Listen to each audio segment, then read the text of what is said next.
सल्लल्लाहु अलैहि सय्यदिना मुहम्मद व आलिहि वसहबिहि वसल्लम। अस्सलाम वालेकुम नाज़रीन, मैं हूं मोहम्मद अली अंसारी और आप लोग देख रहे हैं अंसारी न्यूज़ लाइव। नाज़रीन, नित नए वाक़यात पाकिस्तान के अंदर रूनुमा होते हैं और उसको क़यामत की निशानियों में से एक करार दे दिया जाता है। ऐसे लोग पाकिस्तानी के हैं कि जैसे ही कोई चीज़ नहीं देखते हैं तो उसको क़यामत की निशानियों के अंदर ये कन्वर्ट कर देते हैं कि ये भी क़यामत की एक निशानी है। 10 माह की एक बच्ची जिसका ताल्लुक़ रहीम यार खान सादकाबाद से था, तो उसके पेट के अंदर से एक बच्चा निकला, 10 माह की बच्ची के पेट के अंदर से। असल में ये वाक़या क्या है, मैं आपको ऐसे आसान अल्फाज से बताऊंगा कि एक बच्चे को भी अगर ये समझना चाहेगा तो उसको समझ आ जाएगी बात की। आसान अल्फाज के अंदर मैं आप लोगों को इसके बारे में बताऊंगा। होता कुछ इस तरह से है कि बच्ची के पेट के अंदर दर्द होता है, वो रो रही होती है, कुछ भी मतलब ऐसा मामला था, तो इसको हॉस्पिटल लेके जाया जाता है, जो निजी हॉस्पिटल, मतलब निजी तो नहीं, मतलब जो भी मोहल्ले का या फिर उस इलाके का अस्पताल, वहाँ पर उसको लेके जाया जाता है। तो डॉक्टर बोलते हैं कि एक्सरे वगैरह करने के बाद, ट्रीटमेंट करने के बाद कि इसके पेट के अंदर रिसोली है, 2 घंटे का लगेंगे और इसका ऑपरेशन होगा। तो वालिदैन ने कहा जी ठीक है, आप इसको ऑपरेशन इसका कर दें। तो जैसे ही ऑपरेशन किया जाता है, 2 घंटे के ऑपरेशन के बाद, तो बीच में से जब रिसोली निकाली जाती है तो वो रिसोली एक बच्चा मुकम्मल आज़ाद था, सब हाथ पाँव वगैरह सब कुछ उसमें मुकम्मल होते हैं, उस रिसोली को निकाला जाता है, लेकिन वो मरा होता है। तो असल में ये वाक़या क्या है, इसके पीछे हकीकत क्या है, वो भी हम आपको बताते हैं इस वीडियो के अंदर। ये कोई पहला केस नहीं है, कम से कम कोई 200 से ऊपर केसेस इस तरह के रिपोर्ट हो चुके हैं पूरी दुनिया के अंदर, और पाकिस्तान में भी इससे पहले हो चुके हैं। 1948 के अंदर पहला ये केस आया था। और असल में ये केस इस तरह होता है कि 2 ट्विंस बच्चे होते हैं।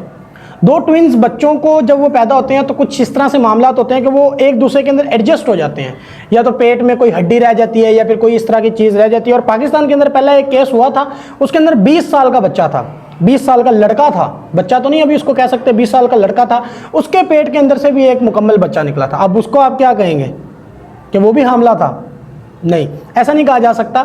तो मुकम्मल रिपोर्ट के मुताबिक भी एक कहा जाता है तकरीबन 200 से ऊपर रिपोर्ट पूरी दुनिया के अंदर हो चुके हैं। और उसके बाद इसके अंदर ये मेडिकल एक रिपोर्ट है, मेडिकल एक कॉन्सेप्ट है, उसके अंदर ये बताया जाता है कि 10 लाख में से कोई एक बच्चा इस तरह का होता है जो रिपोर्ट हो जाता है, मतलब ट्विंस बच्चों के अंदर कोई 10 लाख के अंदर एक ऐसा होता है।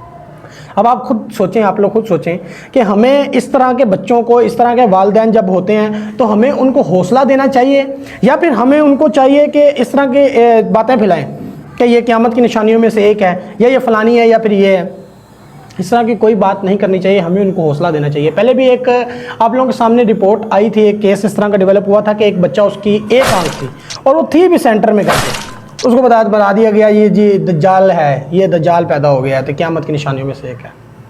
तो खुदा के बंदो, आप लोग, हम मुसलमान हैं, हमें चाहिए कि एक दूसरे का एहसास करें, हमारे हमसाए, हमारे मुल्क, हम वतन मुसलमान सबके साथ एहसास करें, उनको उनकी तकलीफ़ के अंदर खड़े हों। लेकिन हम कहना शुरू कर देते हैं जी क़यामत की निशानियों के अंदर। पिछली वीडियो के अंदर मैंने एक वीडियो बनाई थी, उसमें बताया था कि एक एलन मस्क का एक प्लान है, वो पूरी जो है वो सैटेलाइट्स उसके अंदर वो पूरे बना रहा है, पूरी दुनिया के अंदर फैला रहा है। वो सैटेलाइट की लैंड देखिए, सितारों की लैंड, ये भी क़यामत की निशानी है। कोई खुदा का नाम ले यार, आप लोग किस तरह की हरकतें करते हैं? ये कोई इतनी बड़ी बात नहीं है। ट्विन बच्चे होते हैं, ट्विन में से एक दोनों जो हैं वो एक दूसरे के साथ अटैच हो जाते हैं, तो कोई उसके पेट के अंदर कोई चीज़ चली जाती है, या फिर वो मुकम्मल तौर पर डेवलप नहीं होता। बस ये कॉन्सेप्ट है, और किसी किस्म का कोई कॉन्सेप्ट नहीं है। क़यामत की निशानी है, खुदा को माने, क़यामत की निशानी नहीं है ये बिल्कुल।